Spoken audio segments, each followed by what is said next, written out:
Oke, bismillahirrahmanirrahim. Assalamualaikum warahmatullahi wabarakatuh. Alhamdulillahirabbil alamin. Wassalatu wassalamu ala Allahumma shalli ala Ahmad wa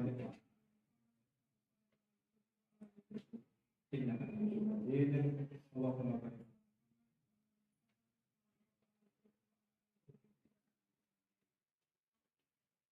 Bapak sekalian dan para mahasiswa, alhamdulillah sudah benar everyone.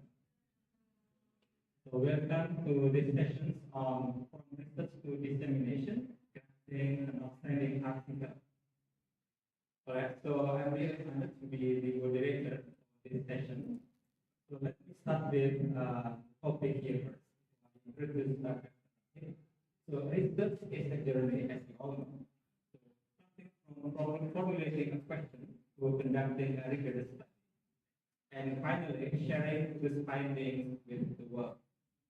The dissemination phase is where we as researchers connect our work with the broader community in influencing our policy and practices.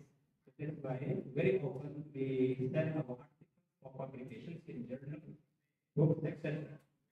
And now today we'll explore how to navigate the critical steps of turning your research into an impactful article. So our esteemed speakers will guide us through best practices from structuring your manuscript to selecting the right journal and ensuring your work reaches the interested or the intended audience. As we move forward later, I encourage you to take notes. This is very important. Reflect on how the insights apply to your own work and prepare questions for the Q&A session at the end. Probably we will have like 60 minutes for presentations, and then after that we will have Q&A. So please prepare your questions. And as you know already, from if you just Google Dr. Raqib Chowdhury, then you will find a lot of publications of his, starting from when he was still master until now. It's very productive. Now, Dr. Raqib Chowdhury, is it correct? Chowdhury. So he's got the bachelor degree from Bangladesh on English. It's honors. And then the MA in English Literature, and the Ph.D. on Dissemination, and Ph.D. on Education at Monash, and then SFHEA, Advanced Higher Education. Yeah. So he is a senior lecturer in Faculty of Education, Monash University, and he is also a senior fellow for Higher Education Academy in the United Kingdom.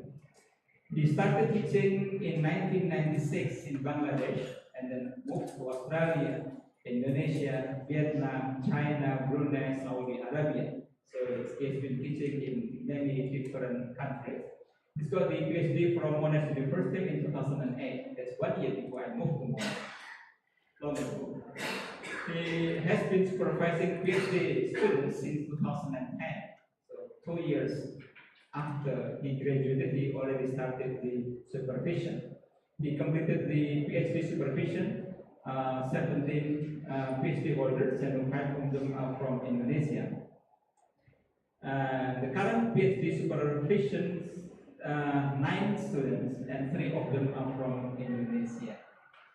He has authored 6 books, including Desiring TESOL and International Education, Market Abuse and Explorations, Multilingual Matter in 2014.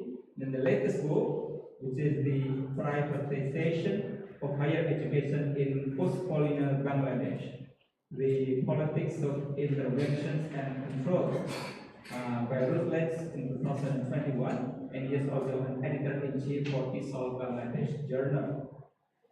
His areas of teaching and research include TESOL and language education, sociolinguistics, identity, international education, bilingualism, higher education policy, coloniality, and critical theories. And the methodologies he has been working most of the time include author, critical ethnography, and narrative inquiry. He is also an Indonesian expert at Monash Faith Indonesia Engagement Center in Monash. In Indonesia, he is the visiting professor and keynote or plenary speakers of a lot of international conference. Alright, ladies and gentlemen, everyone, Bapak Ibu sekalian, mari kita sambut Dr. Raqib Chowdhury. Thank you, everyone.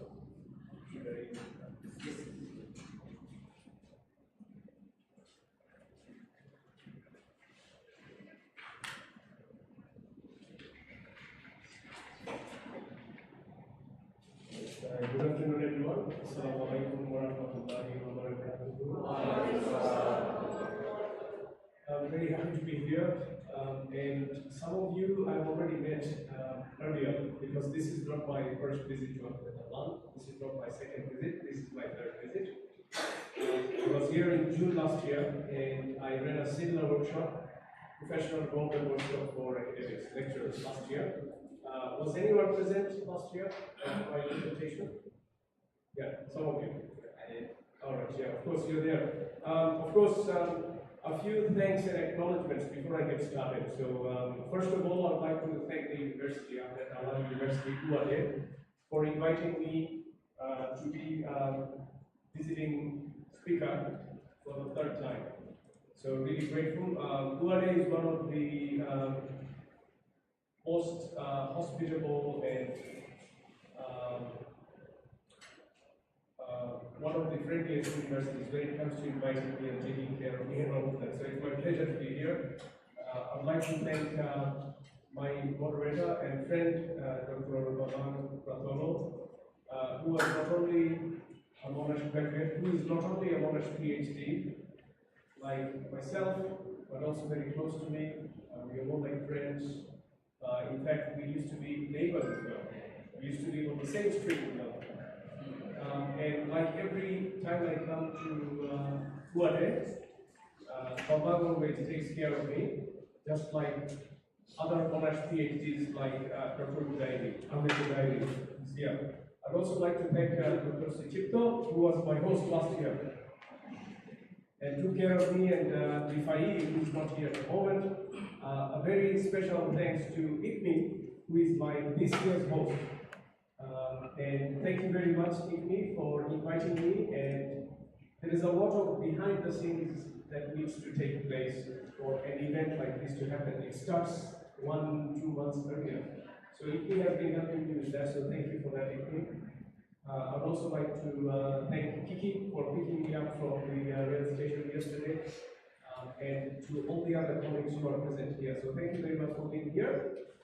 And let's get started. So as my moderator Bambang explained, the presentation will be about 1 hour, followed by Q&A, but it's quite flexible. Oh, I should also acknowledge someone else. My friend Dahlan Ali, who was my first host. When I came to Widi in 2019, he was the chair of the department, the head of the department, and he invited me. So Dahlan is actually my first direct contact with Widi, 2019. Thank you very much, Dahlan. Thank you, Suchipto, and thank you, Bambang. Thank you very much. I feel very much to be among people that I already know because of my previous connections. Some of you will also be familiar with Dr. Dahlan, my colleague from Monash University, because he's been here for much longer than me. He's been here for many, many years before I came here. So Monash University and Widi has a very strong connection. Not just because of Dahlan and me coming here, but also because there are Monash PhDs among you, like Widi and Ahmad. So the connection is strong, let it be stronger in the years to come, so that we can collaborate, we can write together, publish, and then continue to contribute to society both in Indonesia and in Australia. So it's a 1 hour presentation followed by Q&A, and as I said, it's flexible, so if we need more time, we can take more time. As Bambang explained, the presentation is about research and dissemination. So research means what we do in order to do research. So collecting data, recruiting participants, analyzing data, writing a paper, things like that. But dissemination means to share your research with the world. And the only way of doing it is to publish. If you write a really good quality thesis, And if you don't publish it, then no one other than your supervisor and your examiners will know about it. So you will get your degree, but what's the point? No one is reading it. So why did you do that research? Just to get a degree, just to fulfill the requirement? So we need to publish it. That is called dissemination. Sharing the world, because research is not just about fulfilling the research aims and answering the research questions. It's also about making a contribution. And to make a contribution, there is only one way we can make a contribution, make our research meaningful: dissemination. It's publication and writing an article. Now, today's presentation is not just a seminar. A seminar is usually when someone just talks and there is a Q&A. It's also a workshop, which means we will have some activities that we will do together. So don't worry about it. You don't have to do it. You don't have to break out in groups or do things separately. I'll have some questions on my slide, and we will try to think about it, talk to each other about it, and discuss it and try to respond to those questions together from where you are. So just be comfortable. You don't have to do any activities that would involve getting into groups or doing something more physical. It will also be a workshop, because I want you to, at the end of today's presentation, I want you to feel like you have gained some practical skills that you can apply. It's not just theories, it's not just advice, but it is about what to do with the advice. So that's why it's also designed as a workshop, not just as a seminar. So some of the things we will discuss today are the peer review process, what the peer reviewers look at, and the most common reasons why when we send our article to a Q1 or Q2 Scopus Index journal, why it is rejected. I've worked as a peer reviewer for many Q1, Q2 journals, so I can share my experiences. Enhancing the chances of acceptance by high-ranked journals. I will show you a specific strategy that you can employ to enhance the quality of your article before you submit it for review. And of course, there are a few other things that I'll talk about, including the mechanics of writing. So let's start with the first activity.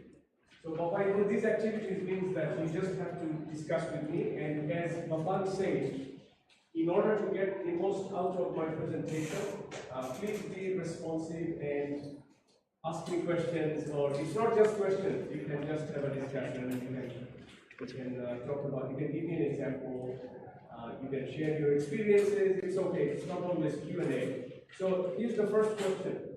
Do you think these things matter when you submit an article to a Q1 or Q2 journal?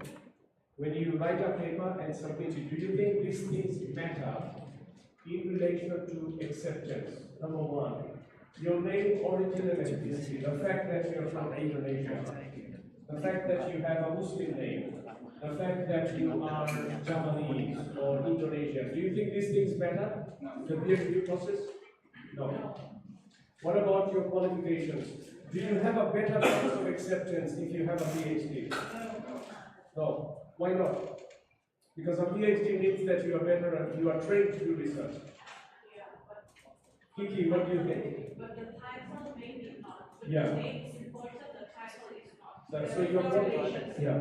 So which means a Guru Besar or someone with a PhD has the same degree of opportunity or chance to get accepted as an S1 student. Yeah. It doesn't matter if you have a PhD or not. It doesn't matter. It doesn't give you any advantage if you have a PhD, right? What about your age, experience, and prior publications? No. Do they matter? No. No. I think so. How? No one? Because Do we have another mic for you? Another mic? Okay. I think it's yeah. okay. It's okay. No, I think I'm an editor. Yeah, of course. Yeah. So I think I will have a look at the prior publication first. When there is a new submission, then I will have to see first who the age or which it is first. And then to know that I have to Google it. Then if I find a lot of publication on page, and then I may consider it for further process. Yes. So, Bambang is an editor of a journal of Monash, as you know. So the editor can make certain decisions based on age, experience, prior publications. but the peer reviewer will not. Because the peer reviewer won't even know about your age, experience, your qualifications, or your name, your gender, your ethnicity. The peer reviewer is blind. We don't know. But the editor may do that. However, in Q1 and Q2 journals, the editors will not do that either. Because it's blind. No, I mean, to the editor, it's not blind. So the editor will know who you are because the submission, journal submission system, the editor has access. They will see your email address, submission of affiliation and everything, right? But for a Q1, Q2 journal, unlike Ahmad, they will not consider anything, age, experience, background. Even if this is your first publication, you don't have a PhD, you're Indonesian, you're a non-native English speaker, it doesn't matter. Okay? But what Bambang does is, of course, within his prerogative as an editor. So he will Google it to try to find out and give someone the benefit of doubt if they have had publication. That's okay. But it's not standard practice. But the reviewer, never. What about professional affiliation? Do I have a better chance of having my paper accepted because I am a lecturer from Monash University, which is one of the top universities in the world? In fact, we are number 16 in education in the whole world right now. So, do you think that if I send my article to a journal, the editor will see that my affiliation, I am a lecturer from Monash University, so they will take me seriously, accept me? Do you think so? No. You might think so, but that is not true. Or, if you are from UAD, of course UAD is a very high-ranking university, it's the top 1, 2 in the Muhammadiyah network, and even nationally, UAD is a very good university. But, if it's an American journal, do you think they will give you less credibility because it's an Indonesian university? No. So, it doesn't matter if you're from Monash or UAD or from any other university, it doesn't matter. What about gender? Do you think male editors will prefer men? Female editors will prefer female? Or something like that? No. What about language status? If you're a native speaker of English, do you think there's a better chance of getting accepted?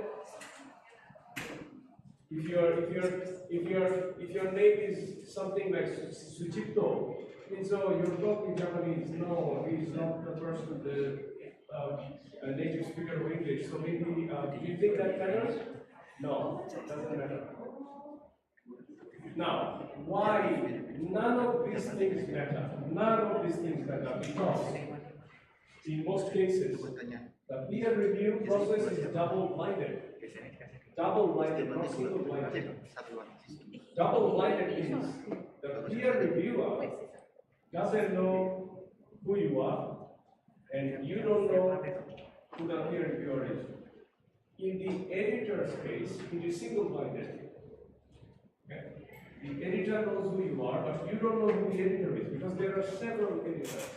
With big journals, there are associate editors. Usually, the chief editor doesn't make a decision. The associate editors make a decision. You don't know who they are, but the editor knows who you are. Because of this blindness, these things don't matter. They will not give you an advantage, or they will not disadvantage you. So what matters? What matters for dissemination? These are some of the things that editors look at to make a decision about accepting your research. It doesn't matter if you don't have a PhD, it doesn't matter if you're Indonesian, or you're female, or this is your first publication, or you're Muslim, or whatever it is, it doesn't matter. Number one, the topic. Does the topic align with the journal's scope? The originality, the focus. So what does originality mean? You may choose a topic that is very important to you, very, very important to you, but maybe it is not important to the editor. Why? Because that topic is like 10, 15 years old.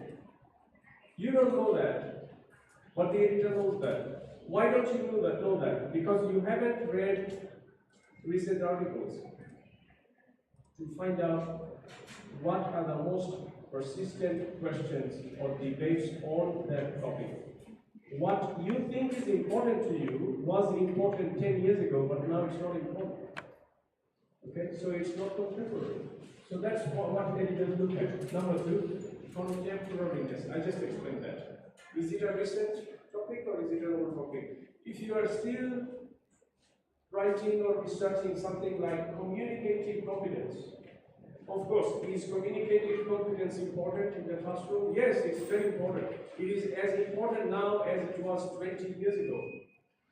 But 20 years ago, it was a more recent topic, important, relevant topic. Today, communicative competence is not contemporary. We have had hundreds, we've had thousands of papers written on communicative competence. It's not important anymore. Get contemporary. Number three. Theoretical and methodological rigor. Rigor means what? Rigor means strength. Rigor means sophistication. Rigor means relevance. All of these things together. Okay. So your topic is contemporary. It's not old. Maybe it's about artificial intelligence or ChatGPT. Of course, it is recent. No one wrote any papers on these topics even 2 years ago. The first papers were published in 2023, last year. Because before that there was no ChatGPT. So the topic is okay. It is relevant. It is contemporary. But the theories that we've used or the methodology that we've employed is not suitable. It is old, it is not relevant, or it is not well justified. So you might be rejected. Adherence to the journal's guidelines. This is very simple. The journal says maximum word limit 5,000 words. You've written a paper which is really good, but it's 7,000 words. Oh, they will just reject it. Okay? Now, it is difficult to write a paper within a short, very tight word limit. But you have to do it. Including references? Yes, including references. You have to follow the journal's guidelines. Formatting style, length. It's also about formatting, citations, paragraphing, indentation, figures and images. Very, very easy to follow, but a lot of people get rejected simply because of that. Contribution, very important. You have a research question, your topic is contemporary, it is important, your writing is very good, citations are written, everything is good, but what is the contribution? What is new? Is there anything that it is saying, not just answering the research questions, but it is making a contribution, intellectual contribution, so that we can benefit from it. It can be a theoretical contribution, it can be a methodological contribution, it could be a practical contribution, it could be a policy-related implementational contribution, anything. Quality of writing, of course, very important. So if it is not well written, it might not be accepted. So editors look at that as well. And finally, plagiarism. You might have paraphrased everything and you think that it's very original, but plagiarism is an unethical practice and a very obvious reason for rejection. Now, there are two types of rejection. The first one is the saddest rejection, because you don't even get a chance of peer review. It's called desk rejection, Bapaiko. Desk rejection means it has been rejected from the desk without even being sent out for peer review. So it was rejected by Bambang, who is the editor, or one of his associate editors. There's no peer review. So if there is no peer review, there is no feedback. If there is no feedback, there is no chance of resubmitting it, because it has been rejected, and these are some of the reasons why. Outdated, over-researched, old topic, like, as I said, communicative competence. Wrong journal. Your research is about teacher education, but you send it to a linguistics journal. It's wrong. It's not, it doesn't match the scope. Poor quality writing, plagiarism. So this is the saddest kind of rejection, desk rejection, and desk rejection is usually immediate. You get it within 2 or 3 days, saying, sorry, we are not going to send it out for peer review because of these reasons. But if you can cross the desk acceptance there is still a chance of another rejection, which is the peer review rejection. This is the second step. Now, this means that the editor has made a decision that it is relevant, it is good, it is original, it has a contribution. Okay, so I will send it to my peer reviewers. Now, who are peer reviewers? We are the peer reviewers.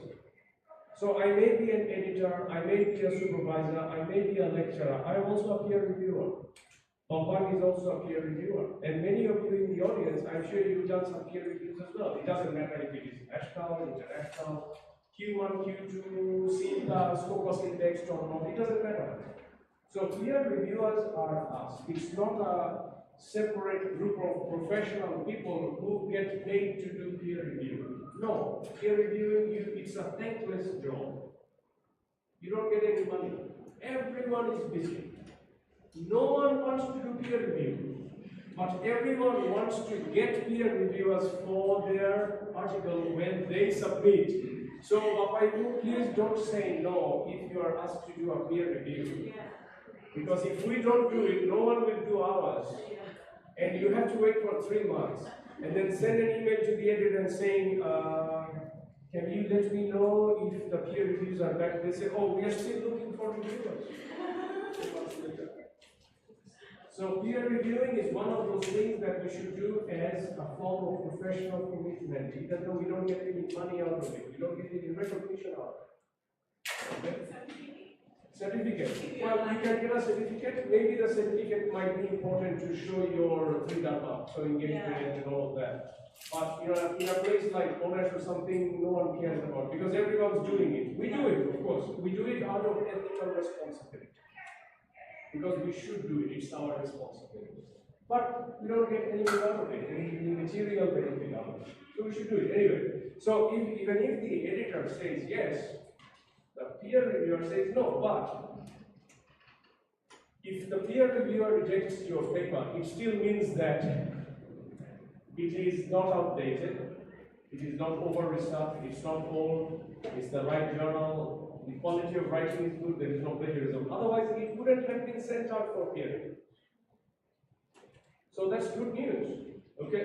And peer review rejection doesn't mean that your journal article is not good enough.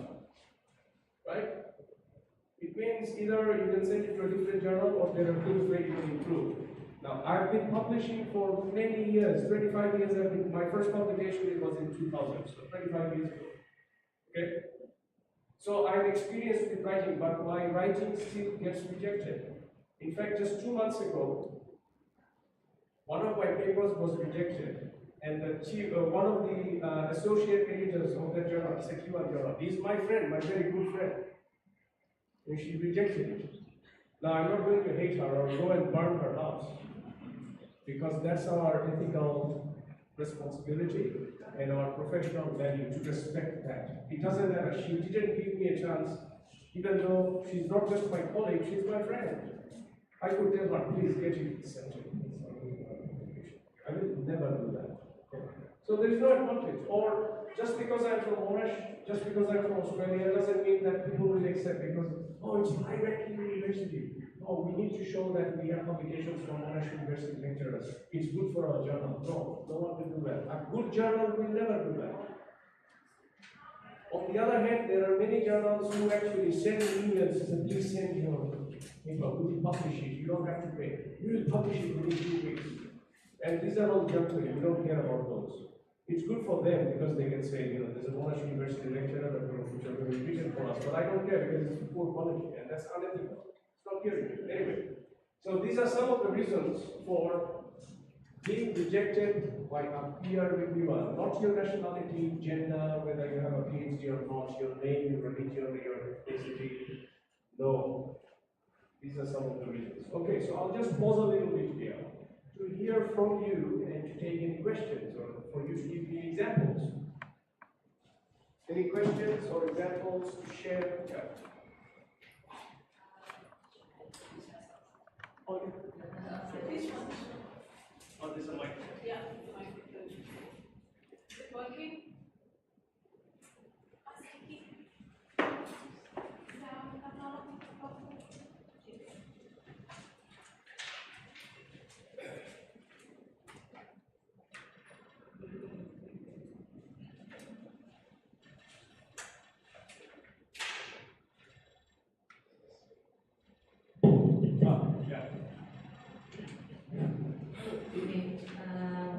Shiva.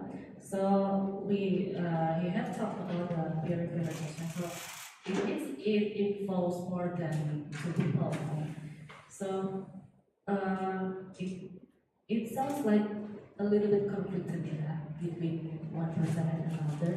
So how do you confirm if the paper is actually rejected or not? How do you confirm? How do you reach them when they have a conflicted Okay, decision? between two reviewers. Yes. Okay, so the editor makes a decision. So, for example, if one reviewer says accept, the other reviewer says reject. So the editor will read both the reports and come to a decision.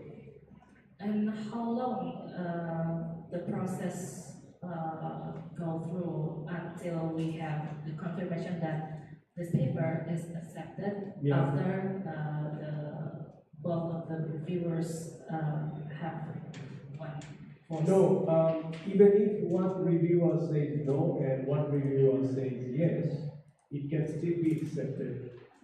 Because the editor will say that, okay, the one who says accepted is clearer, more logical, right? The one who rejected has been too tough. So the editor can come to a decision. How long it takes?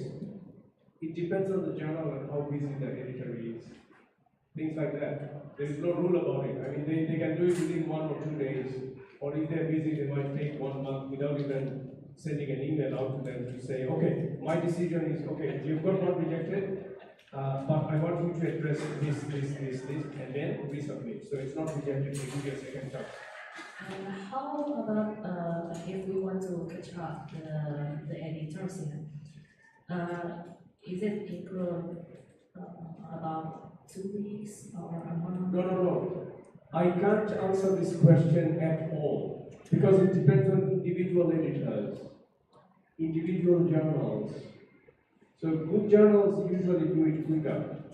Those who are not so high quality, they might take longer. But there is no rule about 2 weeks or 3 weeks or 4 weeks. If they are busy, they will take longer. Or there are some good journals who receive so many submissions, right? They have to very quickly go through the first review, which is just rejection. And they might screen out 80%. 8 out of 10 articles, 8 out of 10 articles just rejected, not even sent for peer reviewers.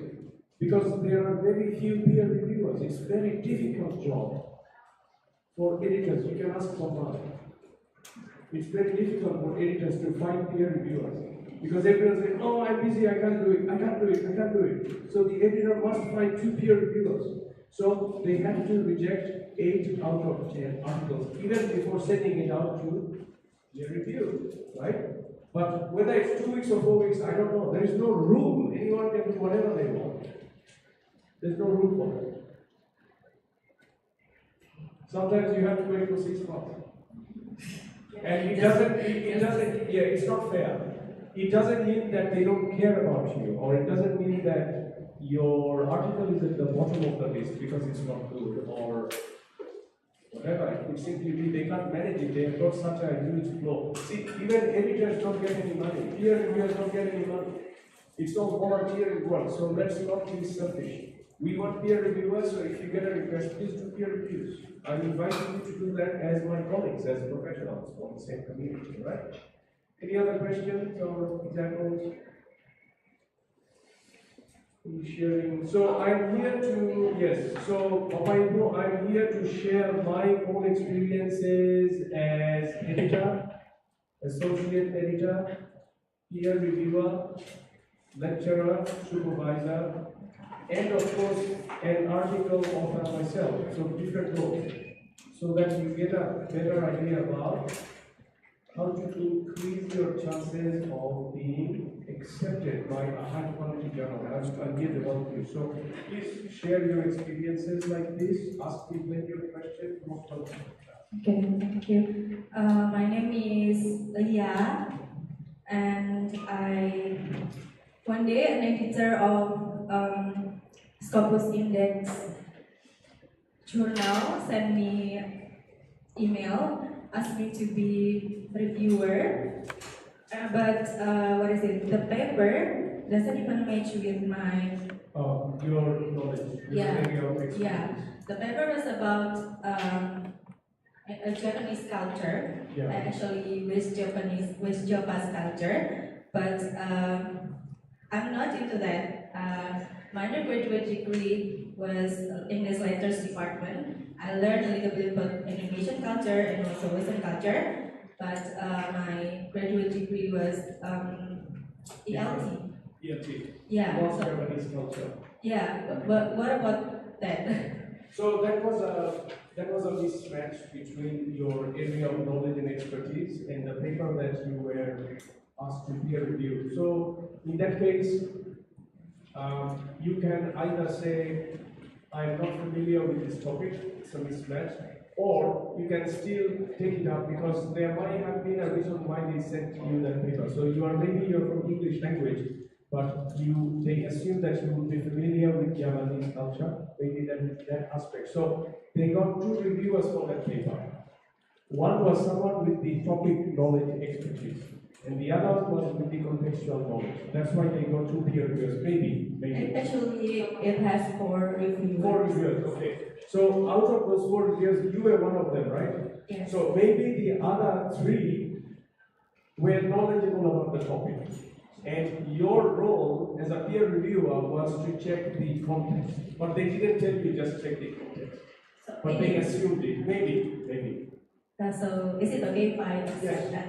It is okay. So again, it's an ethical question. If you feel like you will be able to review that paper, at least one aspect of it, methodology or the context or the theory or whatever, you can do that. It's okay. And if you do it, you become Scopus peer reviewer. It's good for your CV as well. So did you say yes or no? Actually, yes. Oh, that's good. So did you do it recently? 3 months ago. Okay, that's Yeah. good. Did you accept the paper or reject it? Accept. You're very kind. That's good, yeah. Maybe it was a good paper. Thank you, yeah. That's good, yeah. But, sometimes I would get a request to peer review a paper on astrophysics. Astrophysics. I know nothing about that. So sometimes they randomly, they don't, a good journal will always be careful. They will research the peer reviewer and they will send it to the right person. But sometimes these things happen. If it is done automatically or through a machine or something, so it happens, it might happen. Thank you. Yeah, thank you. Yeah. So let's continue. So these are the reasons why your paper are most likely to be rejected. So once again, I just want to make one thing clear. When you write a paper, that of course the topic is important to you. It has a very strong rationale. I mean, your whole life depends on it. Like for me, this is the main thing. The whole world, this is the main thing. This is number one. Yeah. And maybe your English is also fine. It's okay. The citations are missing. Everything is fine. But maybe the editor doesn't care about it because it's an old topic. It's not relevant. It's over-researched. It's crowded. But for you, it's very important. You're not writing it for yourself. The whole idea of dissemination, as Bambang explained, dissemination is to spread the knowledge to make a contribution. The greater community of academics and scholars, intellectual contribution. So it's not about you. I mean, they probably don't care what you. All right. Now, this is the second part of the presentation. I will talk about. Yeah, Ali, please. Where's the mic? Brian, is somebody wanted to steal it? Okay, thank you. Then I have 2 questions. The first is the terms of double review. The what? Yeah, double review. Double review. Does it mean because there are 2 reviewers, or it has another meaning? Yeah. The second one, if we submit an article to a certain journal, let's say, then the status is it is under review, but there is also other notes that EIC, maybe editor-in-chief, right? That colon not assigned. So the first is under review, the second is in the same page, right? Under review and not assigned. Yeah. What's the difference? What does it mean? Okay, so for the first question, double review means, yeah, 2 reviews. And a standard journal will always have 2 reviewers. Sometimes they might have 3 or 4. Right? They might have 4. Yeah, 5 is probably in STEM, not in social science. It's STEM science, so it's science, technology, engineering, mathematics. But in social sciences, usually 2 or maybe 3. The second question is, it says not assigned, but it also says under review. That is a technical thing. It depends on the website and how the webmaster has decided on the interface, the digital interface of the journal management system, JMS. That has nothing to do with the actual process of whether it has been assigned or not. Because if you go to Taylor and Francis, which is Routledge, or if you go to Springer Nature, which is Springer, Pembroke, Macmillan, so the big name journals, Cambridge University Press, Brill, etc., they have a very good website system. If it's not a good journal, then it doesn't work well, or they don't update it automatically. Someone has to manually do it. Maybe they are not doing it manually. So maybe it says not assigned, but actually it has already been assigned, but they didn't update it. So that's a technical thing. It has nothing to do with what is actually happening. Maybe they didn't update it, I think. So I think right now you have one which says not assigned.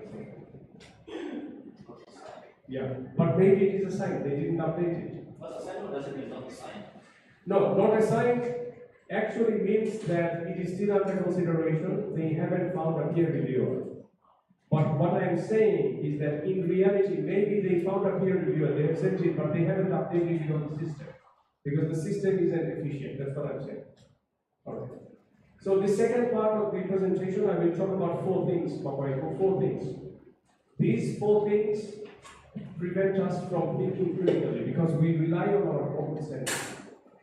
We rely on our common sense, which means for us, a topic is important. For us, the methodology is correct. For us, the theory is appropriate. For us, we have answered the research questions. Everything is perfect. So when you are rejected, you become not only sad, but you become very surprised. How can they reject this paper? My lecturer checked it. They said it's okay. My supervisor said it's okay. I read it 10 times. It's okay. There is no grammatical mistake. My references are all very recent. And the theories are also very good. Okay? So your common sense says that there is no reason for this paper to be rejected, but it's rejected. Why?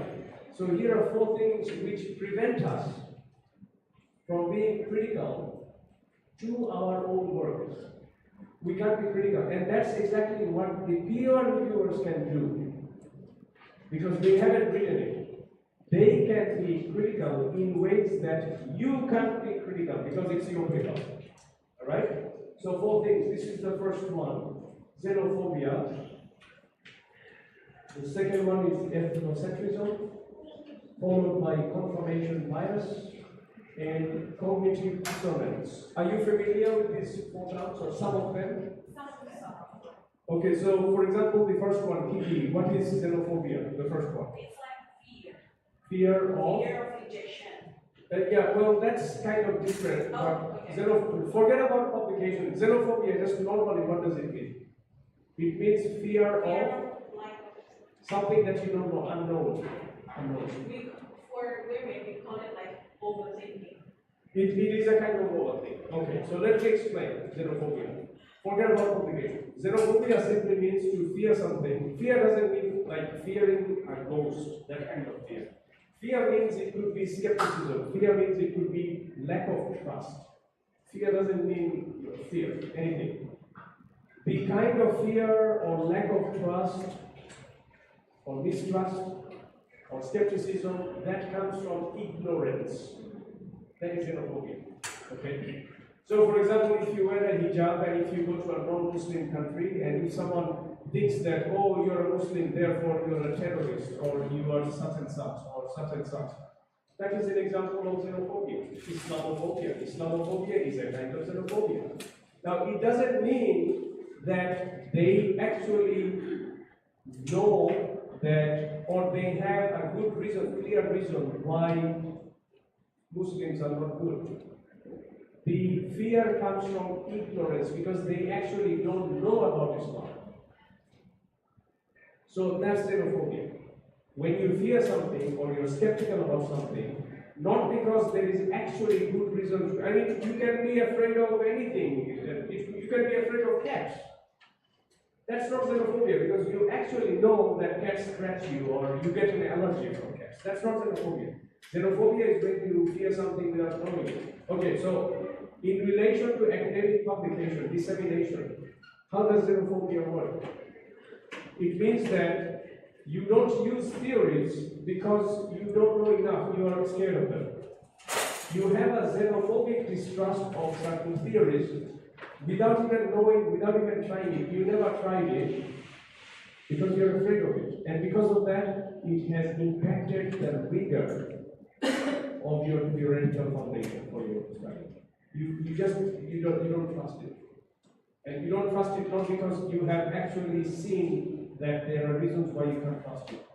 But you never give it a chance. That's xenophobia. Number two is ethnocentrism. It's a serious problem.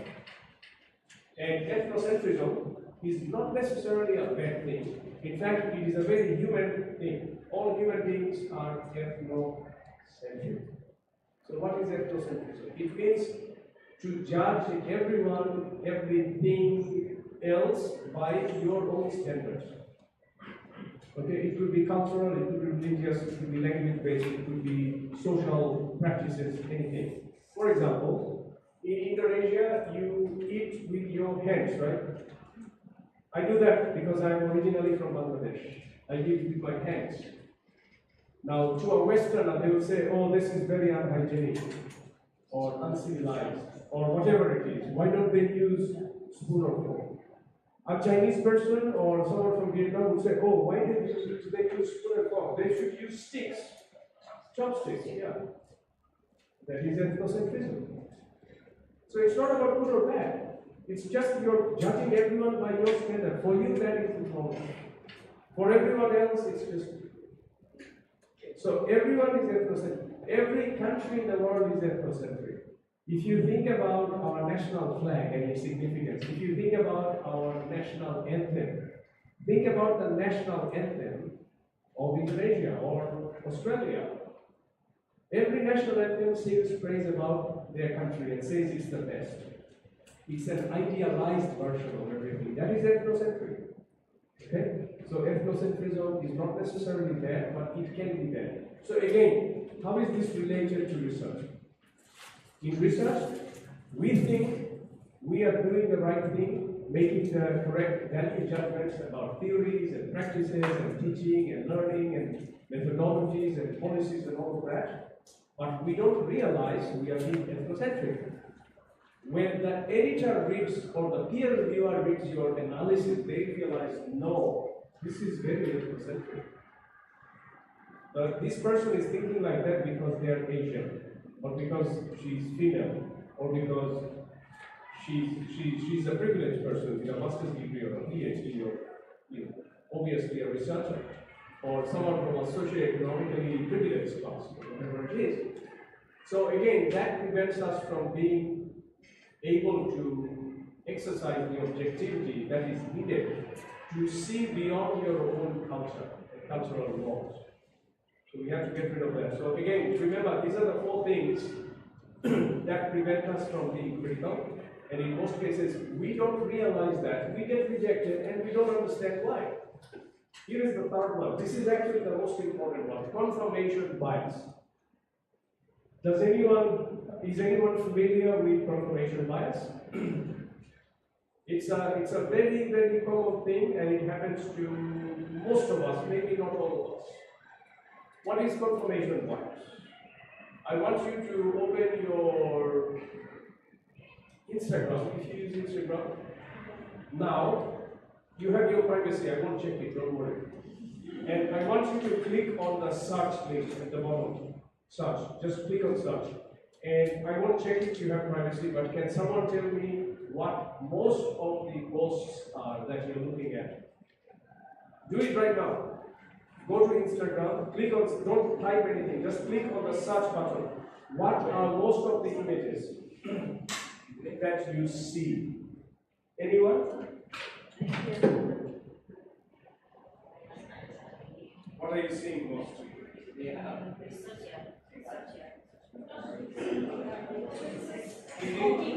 Okay. Kiki's Instagram search is mostly showing cooking videos and images. Anyone else? What are you seeing in your Instagram search? Who are they news? Okay, you? Okay. Kiki is seeing people who are studying, right? One more? Huh? You're saying Umrah. So you're planning to go to Umrah and watch next year. Okay. So you see this, Ria is seeing Umrah and watch. You are seeing, yeah, that's right, news. You're seeing people learning. You're seeing children. And Kiki is seeing cooking. This is confirmation bias.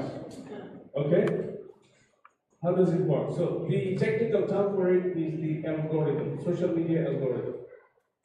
The more you click on something, the more you will see. If you go to my Instagram page, you will see things like Lionel Messi, football, MMA and UFC, and dog videos, a lot of dog videos, because these are some of the things that I see, okay? So everyone will see what they see. The more you click, the more you will see. I will never see Cristiano Ronaldo because Messi and Ronaldo are usually considered as the two greats. So if you are a Messi fan, you don't like Ronaldo and vice versa. So I will never see it. So what's the, beyond being funny, what's the point here? The more you want to see something, the more you will see, not just in social media. Social media is 20 years old, before that there was not. Confirmation bias is a quintessential human quality, it's always there. The more you want to see something, the more you will see. But it also means if you don't want to see something, you will never see it. You'll even never know it exists. Sometimes. I'm not talking about, like, I like dogs, I don't like cats. So I see dog videos, but of course I know cats exist. But I don't see them because I don't click on them. Okay? So confirmation bias is, this is your belief. Okay? And there is proof for it. But there is also other proof which is outside your belief. It actually is the opposite. But you never see it because you're not searching for it. So evidence that we believe is the only evidence that matches with our beliefs. And it confirms our bias. It consolidates, it makes it stronger. The more you see it, the more. Okay, so how is confirmation bias related to dissemination? Research article. For example, you're writing a paper on a particular topic, and you want to use Edward Said's concept of Orientalism, which is the basis for post-colonial studies. It doesn't matter if you don't know what it is, it doesn't matter. I'm just giving you an example. So what you do is, Edward Said is the father of post-colonial studies, and his guru was Michel Foucault, and before that it was Derrida. You can just go on and on and on. So you say, all right, for me the big name is Edward Said. I'll use Edward Said. Edward Said is a big name. He's one of the greatest intellectuals of the 20th century. So he published Orientalism in 1978. Okay, so you are completely overwhelmed with Edward Said and Edward Said's followers, Homi Baba, Gayatri, Chakravarti, Spivak, and everyone who came after Edward Said. Okay? And you use that and you're very confident that this is what you need. You search for Homi Baba, you search for Edward Said, you search for Spivak, you get a lot of articles, you write it, okay? Because the evidence that you're getting matches with your belief that Edward Said has explained it, and he's the greatest theorist in post-colonial studies. However, you never see the articles, the books, that were written to criticize Edward Said, because some people don't, subscribe to his theories. There is also the opposite side who say, no, he was wrong, or whatever it is. So if you don't search for something, you'll never see it. And so you write your article in that way. You send it to the editor, and the editor will say, oh no, that's a very naive appreciation of Said, which people used to think about 30 years ago. But since then, a lot of people have criticized Said's work. I don't see it here. So the literature review is not balanced. It's not balanced. So that is confirmation bias. When in your world you only see what you see, and you see it again and again, it confirms your bias, it consolidates your bias, but you never see that there are other things outside that you need to bring in to enrich your literature review. You don't even see it because you're not searching for it. Okay, that's confirmation bias. Can anyone give me an example or any comment? Confirmation bias? Because these are some of the things. So this is number 3, and number 4 is cognitive dissonance. These are the things that we subconsciously practice, and that affects the overall quality of our article, which we can't see, but the editor can see. And then they reject it, and you say, oh, why was it rejected? Because you had a lot of confirmation bias, and you don't even know that, but the editor picked it. So I'm trying to help you understand some of these things and how we can prevent these things to prevent us from writing a good quality article. So any comments? Reflections? Yes? How about if the confirmation bias is caused by the lack of much users from the fragment entries? So, for example, like composing system for analysis, I like fragment entries. So, I've been go through this topic, that I see less people doing this topic. Yeah. That's different because confirmation bias is there is evidence of something, but because it doesn't align with your belief, you're not even searching for it. And because you're not searching for it, you're not getting it, but it's there. But what you mentioned is something that doesn't even exist because there is a gap. That's different. So confirmation bias is with something that exists but you don't know. But in your case, that's a gap. It's like no one has actually, you've searched it, but it's not there. And that's a good thing because that justifies why you need to do research on a particular topic because no one has done it. You can take confirmation bias if, for example, we want to talk about speaking, but speaking is a lot, and research about this speaking, and it is not it, but what is beyond speaking is what we don't know. Yeah, that's right. You can see it that way. So see the bigger picture. See the bigger picture. Thank you. Anyone else? Any ideas? Okay. So the fourth one is actually quite easy to understand. The fourth one, cognitive dissonance. Okay, so can you guess from the picture what cognitive dissonance means? Number 4.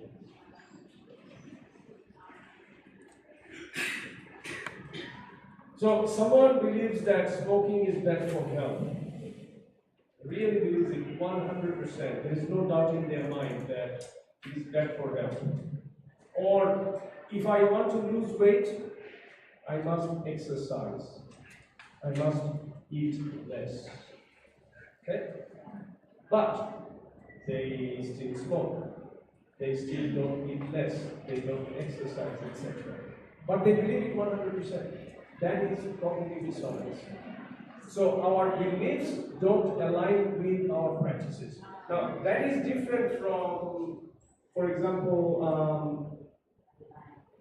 moral dilemmas where you are not sure about something or you are tentative about something. I'm talking about something that you believe in 100%. So you know you need to say your prayers 5 times a day. But many of us, we don't do it. But you know it, there is no doubt.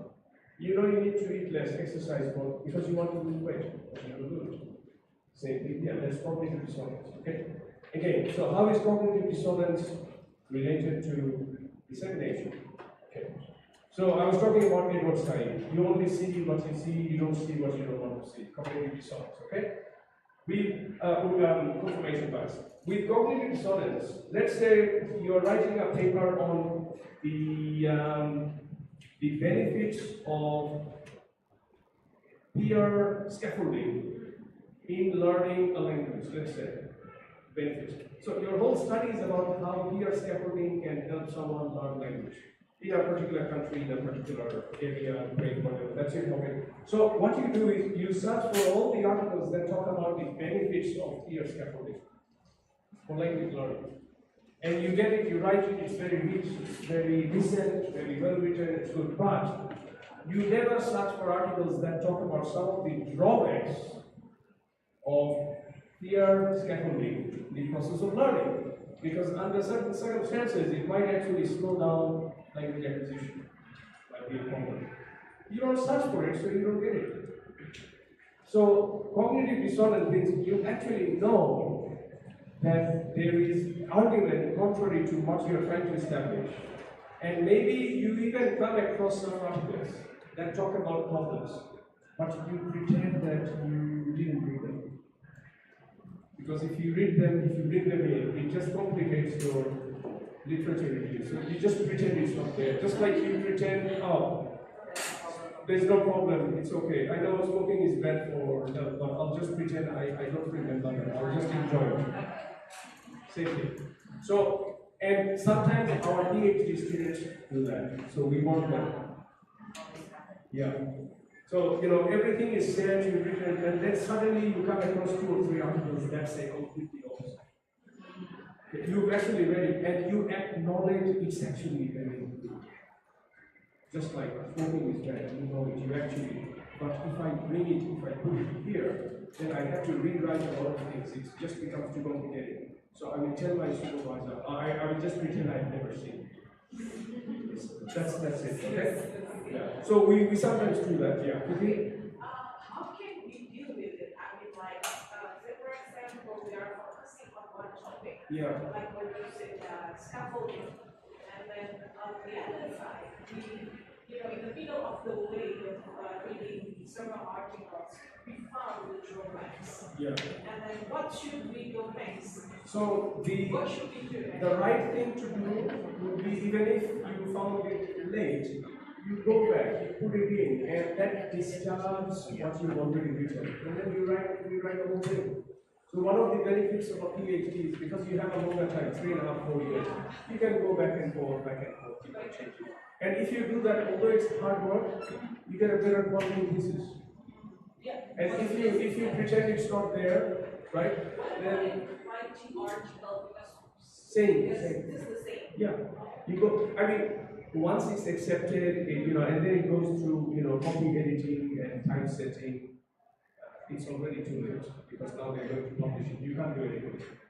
But at the reviewing process or at the writing process, of course, you can go back and change it. Just acknowledge it. Don't say, don't pretend that it's not there because it will enrich the quality of your writing. Because we have to deal with the time as well, especially when we are supervising There our is, students. yeah, there is a limit to everything. At some point, you can't really say, all right, in my next paper, I will talk about it. For this paper, it's fine. But in reality, you probably think, oh, I don't care. It's been accepted. I don't care. I've never read that. I've never seen it.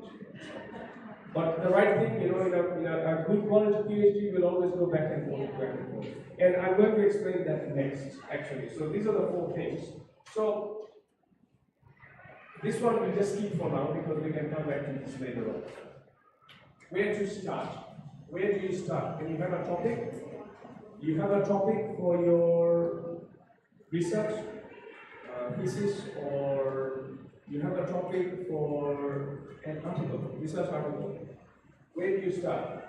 So this question, just ask yourself, if you had to read only 1 or 2 journal articles on your topic, so you already have the topic, what would it be? In other words, what is the most obvious theory related to your topic? Just one. And who are the most obvious theorists related to your topic? So I want you to ask yourselves, if I ask you to name only 1 theory or 1 theorist, or maybe 2, let's say 2, the most obvious ones, on your topic, can you name them? Or you have a long reference list of 15, 20 articles, but you can't single out one or two and say these two are the most important ones. I mean, you don't have to name, I'm not going to quiz you, don't worry. But can you answer both questions? Like, whatever your topic is, can you name one article, or one or two articles, or one or two theories, or one or two theories, let's say this is the main one. And secondly, how do you know these theories or these theorists are actually the most important ones? Or is it just because you've read them and you know them, or they are too easy to remember? Or because you have actually written other papers on the same theory, so you are familiar with them, now you've become comfortable. And you don't want to search for someone better. Because you think, oh, this is it, I found the solution. Whatever I write, I'll put in Michel Foucault. Because I know Michel Foucault so well, I'll just try to use him, even if he's not the best theorist for this topic. Okay? So can you all name one theory or one theorist? Or two or three, just a small number, and say, yes, I am sure they are the most important ones. Or, you know, you've just chosen two or three randomly or conveniently, just because you're being lazy or whatever. You don't have to tell me, but if you have any reflections, you can share with me. I mean, I'm not going to ask you to answer this question. Tell me, Ikmi, what is your topic? Okay, who is the best theorist? Why? Do you know this is? I'm not going to ask like that. Just tell me. Any thoughts about this? Because what I will show you next is to show that even when it comes to theories, there are different levels of theories. In fact, there are 3 levels of theories. Yes? Alright, let's take a look. Now, when I start supervising a new PhD student on the first day, this is what I tell my new PhD student. I say, you don't know what you don't know. Okay? Can someone explain to me what it means? This is my first kind of piece of advice to my new PhD student. You don't know what you don't know. Do you know what that means? It's not the same as you don't know certain things. Because everyone knows that. If I ask you, do you know about how the rocket engine works? No, I don't know either.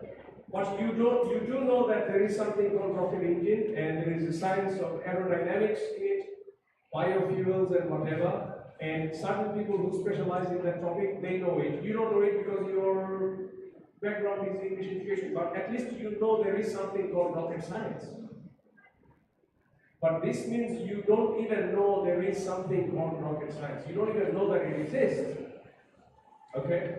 Now, this means that when you start your PhD or your master's, or even when you start writing an article, you don't even know that there are certain theories or theoretical foundations or theoretical orientations to your topic, because you still haven't gone that far. You have got a theorist, and for convenience or for laziness, you stop there and say, okay, I've got it, yeah, this is it. But if you just went just a little further, if you read that one cross-reference from one article, just one reference, if you had just seen, okay, so there is a citation here, instead of just copying, pasting it, let me go to the reference list and find out where this comes from, because this is very interesting. And then you work a little harder, maybe it will take you a few hours. You actually get the actual article that was cited here. It's, oh my God, this is something. It just opens a whole world and says, it just changes your entire orientation for the article. You just start thinking differently. Have you gone that far? Or are you feeling comfortable saying, I've got my theories, I don't need to go? So that's what it means. You don't know what you don't know. Find out what's out there. That applies to all of us, of course, even to supervisors. I don't know everything, what it is. But if we don't continue going, we will never know. So with that, I will talk about a very important thing, and this is my take on, this is not from any book, this is not from any theory, this is my own take on understanding 3 levels of theories. Now, today's workshop presentation is it's not about how to write a journal article or bibliometrics, which we did last year, right? We did it last year. I think you were there last year. So that was more about journal impact factor, citations, H index. Last year, that was my presentation. So today we're talking about how to enhance the quality of your research, writing a good quality paper. So there are 3 levels of theories, and this is the first level, micro theories. Okay? Micro theories are theories that you find in journal articles, and they are usually context-based studies. So it could be, the application of a particular way of fear scaffolding in English language classes, in secondary schools, in Indonesia. Okay, that's a very context-specific study. Very, very contextualized. Okay, you will get theories there as well. Those are at the micro level. Okay, and these are some examples. Most undergraduate and master's thesis, S1, S2, they stop here. Micro theories. That's it. In their literature review, you just have these contextual studies, journal articles. The next level is meso, or discipline-based theory. This is one level higher, and you're looking at the entire discipline, not just Indonesian high schools. PR scaffolding. You're looking at the bigger picture. Okay? For example, these are some of the theories that you can use at that level. And who uses the meso theories? Ambitious master's thesis, which means really good quality master's thesis, S2. And lesser PhD thesis, the lower kind of PhD thesis, not like the high quality ones that Bambang and I wrote. Just joking. Okay? That's the second level. That's the truth. Maybe Bambang, not me. Bambang was a very good thesis. Okay, so we're looking at the bigger picture, second level theory. Here's the third level. Macro theories. Grand theories or paradigms. We are talking about the abstract philosophical level of theories, where you are not even looking at disciplines like meso or contexts like micro. You are looking at the philosophy. For example, Foucault, Bourdieu, Derrida, etc. These are the big philosophical theories. And who uses them? Aspirational PhD theses or high quality articles. So, if your literature review for your thesis or your article is just about journal articles, these are literature review journal articles, what happens in Australia, what happens in Indonesian high schools, compare contrast with Malaysian high schools, compare contrast urban schools with rural schools, private universities with public universities. These are all context-based, they are just a micro level. Okay? If you want to enhance the theoretical orientation, you go to the meso level, and then you also bring in a macro level. Now, it doesn't mean that you have to use a lot of macro theories. In fact, you use very little macro theory, a bit more meso, and then most of it would be micro theories. So that's okay, that's fine. But if you only talk about contextual studies and journal articles, and you write literature review based on journal articles, the theoretical reader will be missing to meet that high quality that Q1, Q2 journals aspire. Okay? Any questions? How much time do we have? 10 minutes, 15 minutes, or 10 minutes. 10 minutes? Okay. So, the question is, where do you start? Do you start with macro theories, or meso theories, or micro theories? Micro, yes, exactly. So once you have a topic, you can't go from there because you wouldn't even find where to go, right? You have to go from here and then find the connections. Okay, you end up with Foucault, you end up with Derrida, you end up with Bourdieu, Vygotsky, right? Now, these people don't talk about PR scaffolding at that level. They don't talk about TESOL or ELT. They talk about broader things. And then you bring it within that discipline, Bhakti. And then from there you bring it to the language classroom, EFL classroom. That's where you get, journal articles, context-specific studies. So you have to take language. What about the topic? You have a topic, like peer scaffolding. That's the topic. Peer scaffolding is just a topic that doesn't say anything about the issue. So you need an issue for an article. And then you choose the context. And then research questions. And then the research questions will decide your methodology. With the theories, you start with micro, and then meso, and then macro. And then you go back to meso, and then you end up at micro. Because at the end, when you answer the research questions, you're going back to the micro. Okay? So this is the same thing. First, you have to know the key conceptual organizers for your topic, whatever it is. Is there one or two theories? Do you know that they are actually the most important ones? How do you know that? Maybe you don't know what you don't know, so you have to read more. Maybe to you it's the most important one, the most brilliant writer, the easiest one to understand, and you can write about them. You have even given lectures about them. Yeah, but to the editor it's like, oh no, that's not the best. That's not how we think in 2024. That's very 2010-ish.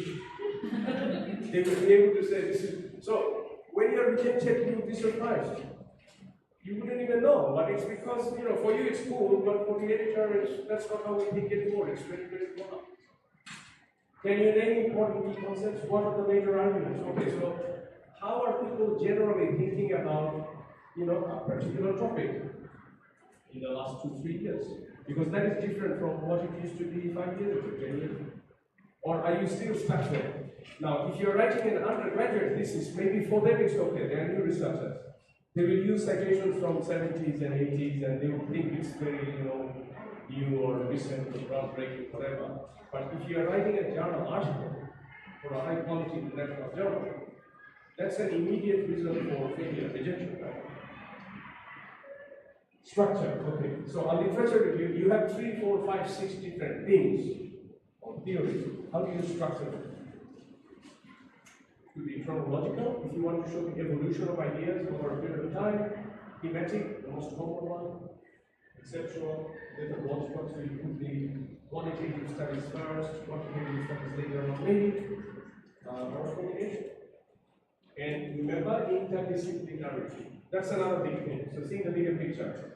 If your area is English education, and you are looking at pedagogy or teaching, don't confine yourself to studies and journals on teaching and ELT content. Also look at psychology, look at psychology, look at economics, look at policies, look outside your discipline to make a rich picture.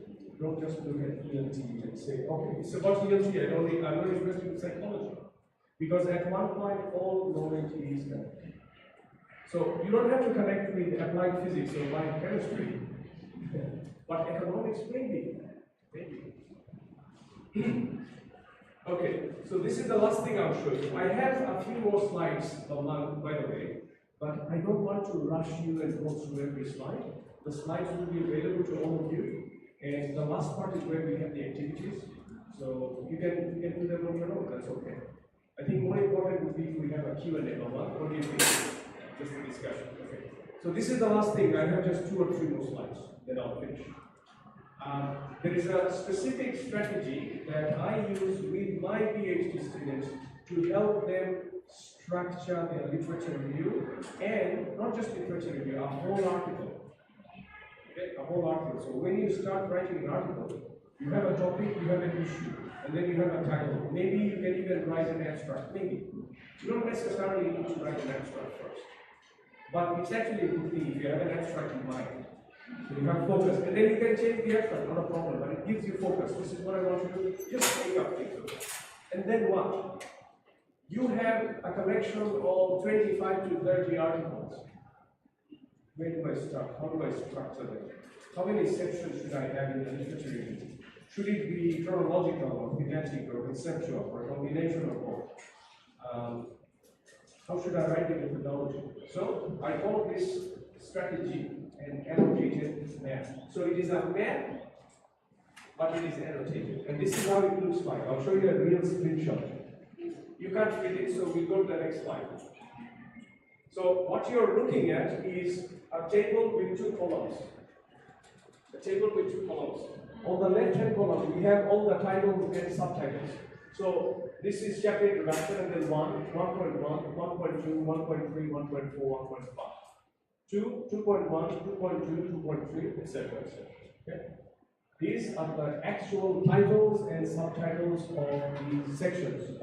It could be, this section means it could be sections of a chapter in a thesis, or it could be sections in a journal article. And you're doing this before you start writing the article. On the right-hand side, you have a description of what you will write in each section. Short description. And here are my comments, the supervisor's comments, giving feedback. So what you're looking at is actually an annotated map, because I've annotated the elements. So this is the second part. 2.4, 2.5, 3, 3.1, 3.2, 3.3, somewhere. Here is a description of what you will be doing, and this is the comments. So the idea of annotated map is you draw the skeleton for the whole paper at the beginning with sections and subsections, and a short description of what you will be doing in each section, including a list of main citations that you have for each of the sections. And once you get feedback from your supervisor or from your colleague or from someone else, you will feel very confident to know exactly how to write. Because then you will know how many sections to write, how to sequence them, how to structure them, which citations to use in which section, etc. So it becomes easier.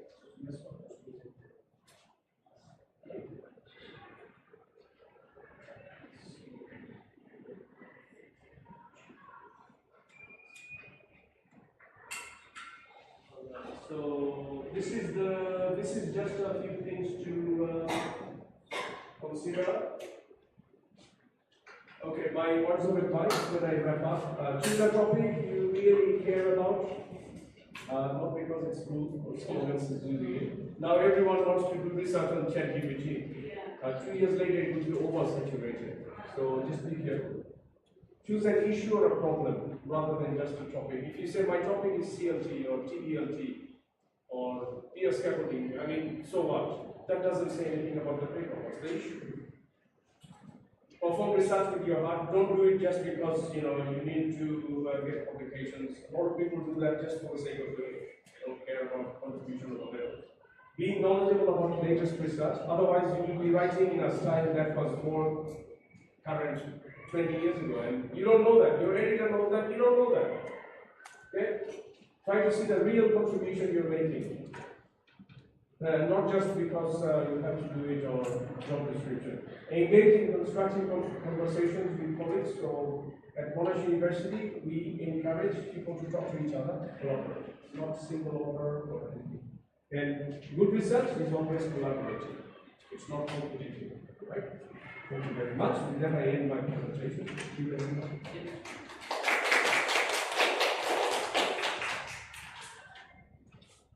Okay, thank you very much, Dr. Raqib. So, Bapak Ibu sekalian, Dr. Raqib has already shared with us his experience as an editor, as an author, and lecturer, of course. So, alhamdulillah, we learned a lot from him. Just in case we still have got questions, please don't hesitate to raise your hand and ask questions. Yes, please. Okay, so I have an experience being executive for 13 times. And What did you say? 13 times Suggestions. of the paper, of my paper, publishing. And I'd like to know whether we should cite several papers from the target journal. Is it important or not? Yeah. And then could you give me the ratio I mean, like it has to be like 50% or 20% or 30% in regards to our paper writing. Okay. So the first question is, should I cite articles from the journal where we are sending it? Yes. In fact, some journals will actually ask you to do that in the guidelines. They will actually say, please cite some, and they do it why? One is to make sure that your topic is relevant to the scope of that journal. And the second reason is, of course, they get citations, they get a higher journal impact factor. It's good for the journal, their ranking goes up. So yes, it is good. Secondly, ratio. Now that reminds me of a hard question, like how long will it take? You guys are really very keen on numbers. You like numbers, right?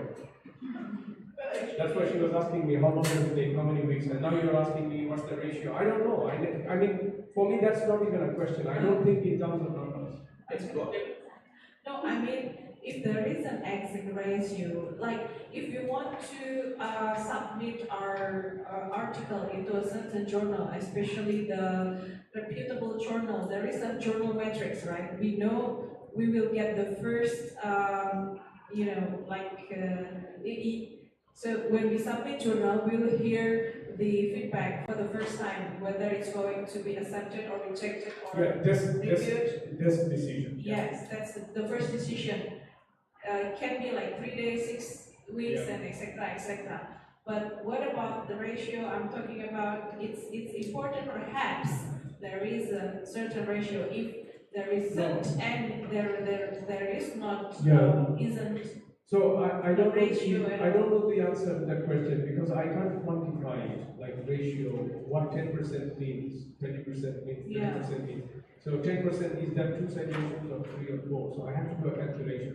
If the total number of citations is 100, of course it won't be 100, then 10% means 10, 20% means 20, etc. So if I say 20 articles have to be the same journal, 80 have to be, so, I can't even think like that. Okay. We don't think like that, that's the point. All right. But, yes, it is important to cite articles from the journal when you're sending it. And I would do it not minimally, but I would do it meaningfully, which means it's not really the number 3, 4, or 5. It's about not just putting it within brackets, say 2 or 3 sentences about it. Otherwise, the editors will think you're just doing it for the sake of doing it, because there is no discussion. You just put it within a parenthesis bracket, and that's it. So I would answer it that way, rather than giving you a number, percentage. I don't know. Okay, thank you very much. So it's important. Yeah, that's it is important. Yeah, thank you.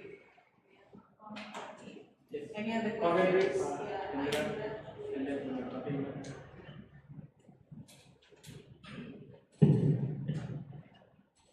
Thank you, Mr. Raqib, for the enlightenment, for the enlightening class. There is nothing new on the earth. So everyone has his or her preferences. So, for example, when you divided, you explained about the 3 levels of theories, then should as researchers be always well informed with these 3 levels? Then we need to know the genealogy of the theory. And in dealing with this, where is the position of the independence of the researcher? The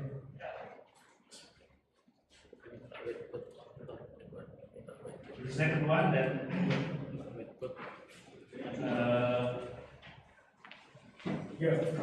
we usually were exposed with the mainstream theories. Sorry, again, Sahara? Yeah, the second one, we are usually exposed with the mainstream theories. Then we try to expose the new insight, maybe the local one, or individualization, or the one who criticized the previous theories. I'm interested with the term literary review. should be balanced. At the beginning, I found an object of the research in relation with the translation of the Quran, and because it was very old and it's very rare, and after I googled, oh, very few has already written about that, and we tried to raise it up to put it down on the article. But because it is a very rare and limited resources, sometimes not complete object of the research.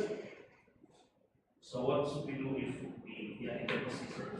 Okay, so let me answer the second question first, Fahidra. The second question, so it's about balance of voice, using well-established theories, and also using new theories. We call it indigenous theories, like something local from nature, right?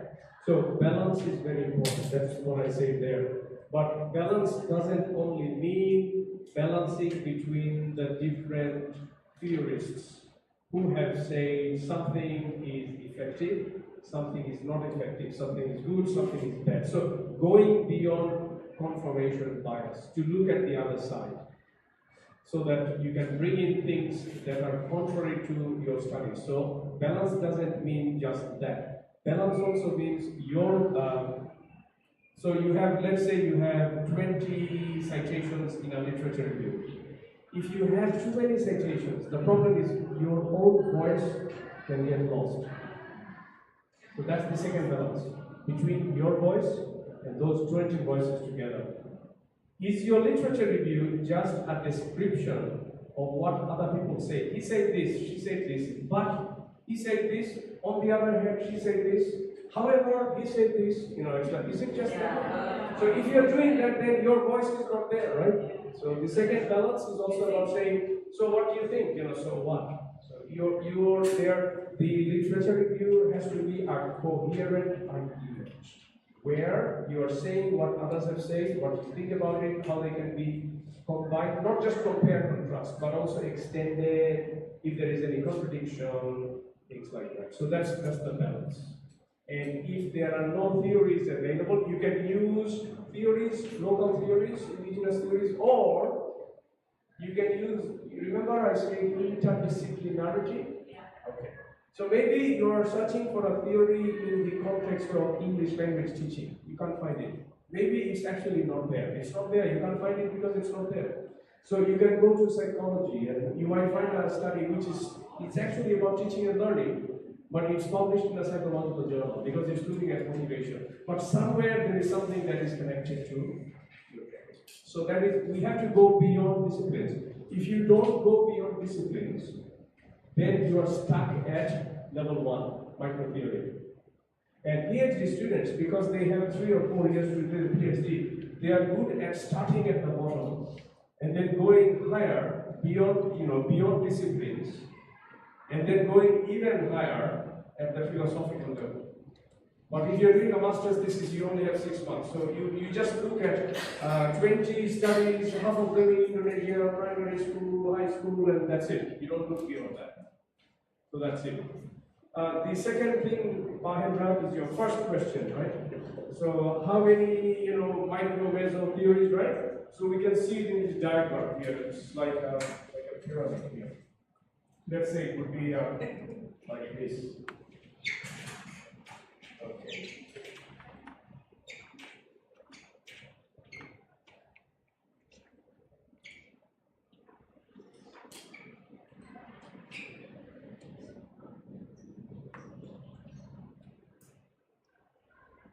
Okay, so this, we would call this theory as distribution.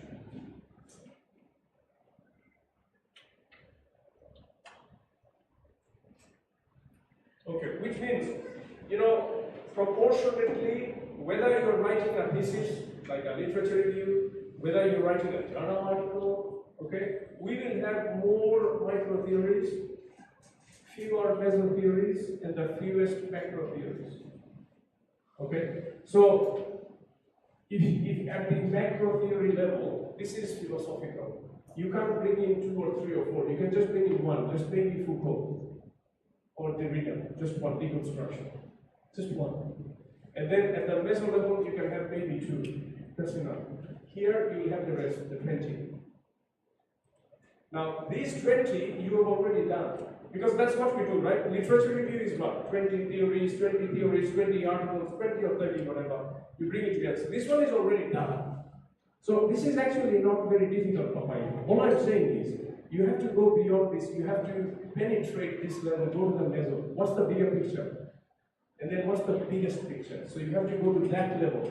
And that is when you can elevate the quality of your literature review to a higher level, better quality. But usually we just stop here. We just look at the macro theories, articles, that's it. We don't go beyond that. And one of the reasons why we stop here is because when we write a journal article, for the literature review, we only read journal articles. We don't read books. These are usually from books. We don't read books. I mean, when was the last time one of you read a book, like academic book? Oh, that's very good, Kiki. But most of us probably haven't. We just read journal articles.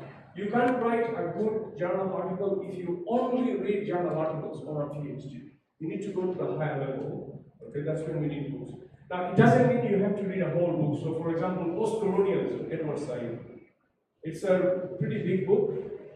You don't have to read all of it. You can read a summary. And now you have ChatGPT. You can say, summarize Orientalism for me in 100 words. Lazy. Yeah. Thank you, Pahendra. Good. One please.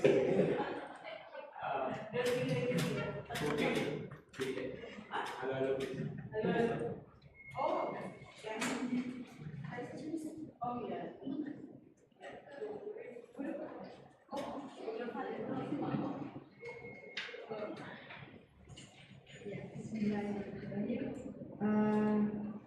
Raqib, having listened to your explanation, sharing experiences, I am interested in the 4 terms, xenophobia and homophobia. I think considering your many experiences as author, editor, and many other roles, I'd like to ask you about, please share with us here about your experiences, whether or not these 4 terms can be minimized. Yeah, minimized. Yeah. Because it cannot be eliminated. Yeah. Are your experiences different when you took your role as an author, as an editor of journal? That is all my request. Thank you. Bu Fatima, that's a very good question. Thank you for the question. So, Bu Fatima is talking about the 4 things I said. Remember, xenophobia, ethnocentrism, confirmation bias, cognitive dissonance. And what I was trying to say is that these 4 things, all 4 things are human qualities. We have them. And they are not always necessarily bad. Although xenophobia is almost always bad, but confirmation bias, cognitive dissonance, it's not necessary, or even ethnocentrism. Like, if you think your country is the greatest country in the world, that's naive, and that is not true, but it's harmless. It's okay, because that gives us patriotism. It makes us love our country. So it's not necessarily bad. But it prevents us from being critical. So your question is, how can we get rid of that? You remember what I said? You don't know what you don't know? So that's the answer. The more you know what is out there, the less biases you have. Confirmation bias. Xenophobia is also bias. Ethnocentrism is also bias. Cognitive bias is, of course, bias. That's in the name. Cognitive dissonance is also bias. So the idea here is, whatever our biases, good or bad, it's happening because we are human beings. But sometimes the problem is when we don't know we have a bias, and that bias has affected and shaped our literature review, and we don't know that because we do it subconsciously, but the editor will immediately pick it up, and So the only way of getting rid of the bias is to know more and more and more. And there is no end to knowing more, right? There is no end. The motto of Monash University is Ancora Imparo. Ancora Imparo. I am still learning.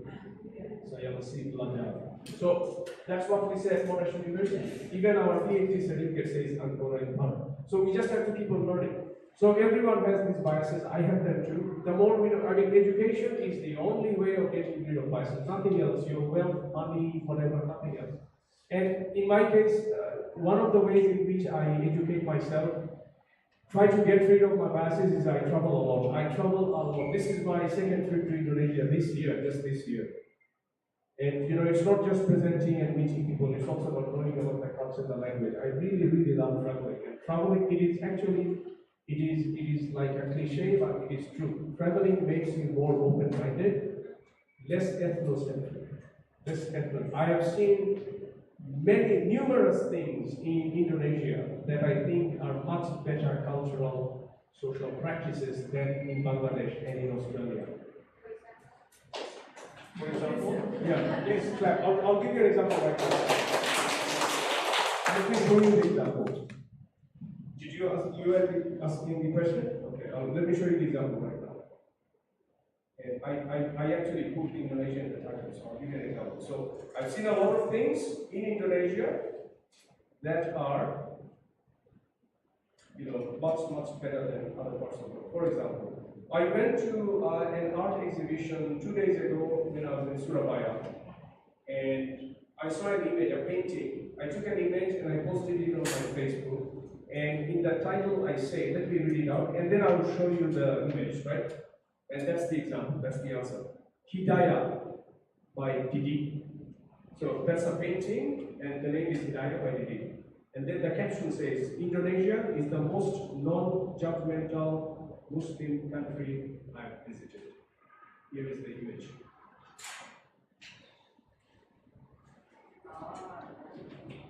This is just 2 days ago. This is what I love about Indonesia, the religious tolerance and all of that. You can see a man doing Hajj or Umrah in front of the Kaaba with tattoo on his shoulder. Okay? In some countries, they would say, Astaghfirullah, you can't have that, you know, you have tattoos, this is haram, you can't do this, you know, all that. Who are you to judge? Allah will judge, not you. In some countries, they will really say bad things to you in public if you do that. Okay? But this is a painting here. I'm not idealizing Indonesia, but I've been in Indonesia many times to say that it's the most non-judgmental Muslim country in the world. Another example. In my hotel and in other hotels in Surabaya and Lombok, they have the Christmas tree, they have the reindeer, and they're celebrating with Christmas tree. And even I went to the mall yesterday, what is it called? The big Christmas tree. Of course, it's not for Muslims. But if you're wearing a hijab and then you're also wearing that, some people will say, hey, it is haram, you can't do that, you know, guna, whatever it is. And some people are saying it's okay. It doesn't mean I believe in Christianity. I'm a Muslim. I'm doing it as a So the religious tolerance I've seen in this country is something I was educated by traveling to this country. Okay, so I'm giving you 2 examples. There you go. So how to get rid of biases, prejudices, broaden your mind, open understanding, be a better human being, traveling, because that's direct education, not from books. I've actually seen it here. Okay, do you want, I can give you another 8 examples if you want, about Indonesia to make you feel very proud, but I think we run out of time. But I really love this country. Any other questions? We still have time up to 3:30, right? No. Until 3. Yeah, I'm actually meeting someone at 3:30, so I don't want to rush anyone because of my book, I'm really enjoying it, and the fact that I'm doing this presentation not for students but for my colleagues from an Indonesian university makes me feel really good. So really enjoying it. So please don't feel rushed. If you have any, it's not just a question. If you want to share something, just So any other questions, guys? No? All right, so Bapak Ibu sekalian, thank you very much for being part of today's sessions on from research to dissemination, crafting and outstanding articles. So I hope you found the insights shared by Dr. Raqib valuable and inspiring as I did. So as we have learned, the journey from research to publication is both an art and science in fact, requiring not only rigor, as Dr. Raqib already explained, but also clarity, strategic dissemination to maximize the impact. That's what I learned. So I encourage you all to take the lesson from today's sessions and apply them to your own work, whether you are drafting your first article or probably revising your article that you have already submitted to journals like Widi. So please give applause to Widi because his article is published in the Scopus. Alhamdulillah. I'm only penggembira. So Bapak Ibu sekalian, before we conclude, I'd like to extend a heartfelt thank you to our speaker, Dr. Raqib Chowdhury, for his invaluable contributions and practical advice. So your expertise, in fact, has truly enriched our understanding of this critical topic. So finally, big thank you to all of you, our audience, for your active participations and thought-provoking questions. It's very good. Your engagement makes discussion like this meaningful and impactful. So with that, we will bring the session to a close. So if you have any lingering questions or would like to connect with Dr. Raqib, please feel free to approach him after this session. So thank you very much. I wish you all the best as you craft your outstanding articles and make your mark in the world of research. So let's give applause to Dr. Raqib. Thank you very much. Assalamualaikum warahmatullahi wabarakatuh. Before we leave, can we have a photo session? Oh yes, please. A photo.